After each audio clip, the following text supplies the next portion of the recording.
hates guys like us because we're different. Well, we heard he's difficult. Ken? No, Ken's a puppy dog.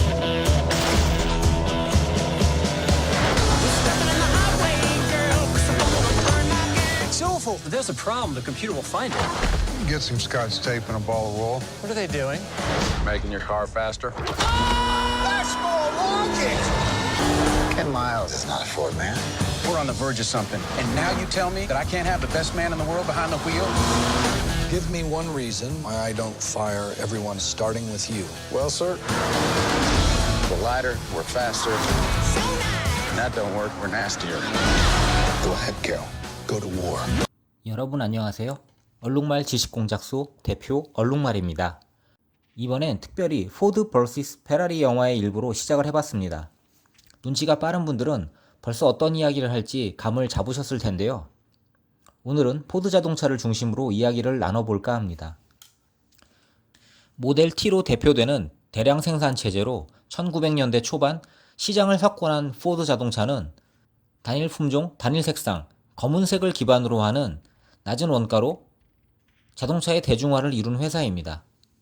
하지만 이후 미국 노동자들의 소득 수준 향상과 높은 자동차 보급률로 인해 새로운 차를 요구하는 대중의 필요를 간과하였고, 그 결과 GM에 밀려 영원한 2위 자리로 전락하게 되었는데요.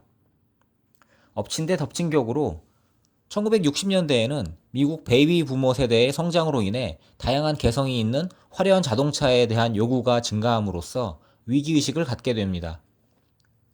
결국 시장의 외면을 받는 포드 자동차의 위기를 타개하기 위해 포드의 경영진은 브랜드 이미지도 높이고 홍보 효과도 큰 모터스포츠에 도전하기로 결정하였고, 유럽의 명차 브랜드들이 주름잡던 르망 24에 출전하는 내용을 다룬 영화입니다. 이 채널은 영화 리뷰 채널이 아니고 이미 영화 관련 배경을 설명하는 컨텐츠가 많은 만큼 본론은 다른 주제를 다뤄볼 예정입니다. 압도적 시장 점유율을 가지고 1위를 유지하던 포드는 어쩌다 GM에 밀리게 되었을까요?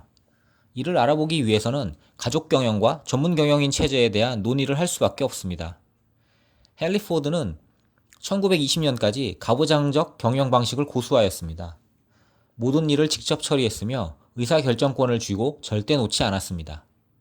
1918년 전 세계 자동차의 절반이 모델 T였을 정도로 헨리 포드는 대통령 못지않은 권세를 누렸는데요. 그렇게 잘 나가던 포드 자동차도 1920년대 중반 들어 매출과 이익이 감소하기 시작합니다.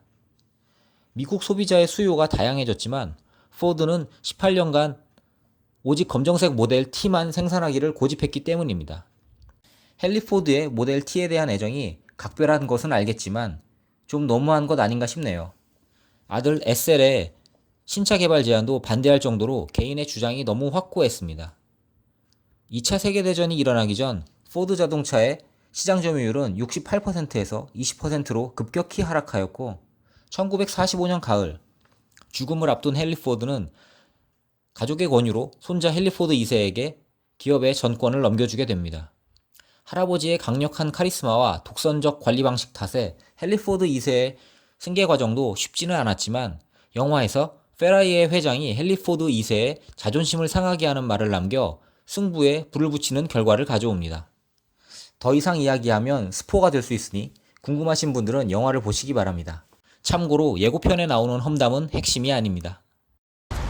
Mr. Ford, Ferrari has a message for you, sir. What did he say? He said Ford makes ugly little cars in ugly factories. And, he called you fat, sir. We're gonna bury Ferrari at Le Mans. 그렇다면 GM의 상황은 어땠을까요? 포드 자동차가 모델 T를 출시한 1908년까지만 해도 GM은 신생회사에 불과했습니다. 창업 후 12년째에는 파산 위기를 맞기도 합니다.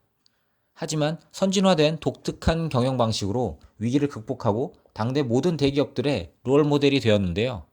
그 중심에는 알프레드 슬론이라는 전문 경영인이 있습니다.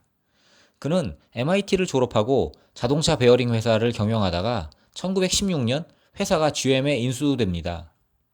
1920년대 초 경기 침체로 GM이 생산 중단의 위기에 처하자 듀폰이 GM을 인수하게 되는데, GM의 조직 규모에 비해 관리가 취약하다고 여긴 슬론은 이때 자신의 책 조직 연구를 이사회에 송부합니다. 듀포는 그의 건의를 수용하여 1923년 슬론은 GM의 8대 사장으로 취임합니다.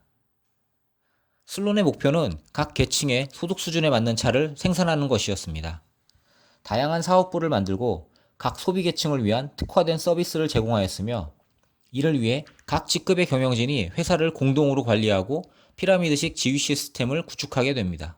GM 산하의 브랜드들은 특화된 고객층을 타겟으로 하는데 예를 들면 뷰익은 상류층을 꿈꾸는 사람들, 쉐보레는 평범한 서민들, 폰티악은 체면을 중시하는 사람들, 캐딜락은 부자들, 올즈모빌은 풍족하지만 신중한 성향의 사람들을 대상으로 삼은 것입니다. 슬론의 이념과 경영 방식은 수백 년 동안 창업주가 회사 전체를 통제해온 기업 관리 모델을 완전히 바꿔 놓았습니다. 집중적인 관리와 의사결정 방식에서 오는 비효율과 리스크 문제를 해결한 것이죠. 사실 한국은 재벌이라는 특수성 때문에 가족 경영과 전문 경영인을 두고 어느 쪽이 우월한가에 대해 아직도 논란이 많은 것이 현실입니다. 쉽게 결론 내리기 어려운 이슈인 만큼 미국의 역사학자 스티븐 와치의 말로 마무리 지을까 합니다. 포드 자동차와 GM은 성향이 매우 다른 기업이다.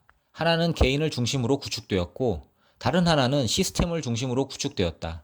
사실 어느 쪽이 더 우수하다고 평가할 수 있는 문제는 아니다. 역사적인 변화일 뿐이다. 개인이 이끌어가는 기업은 기업 발전 초기 단계에는 적합했지만 현대 시장의 수요를 만족시키기 위해서는 복잡하고 관리가 다양화된 기업이 출현할 수밖에 없었다.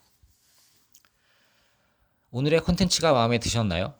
마음에 드셨다면 구독과 좋아요 부탁드립니다. 지금까지 얼룩말 지식공작소였습니다. 감사합니다.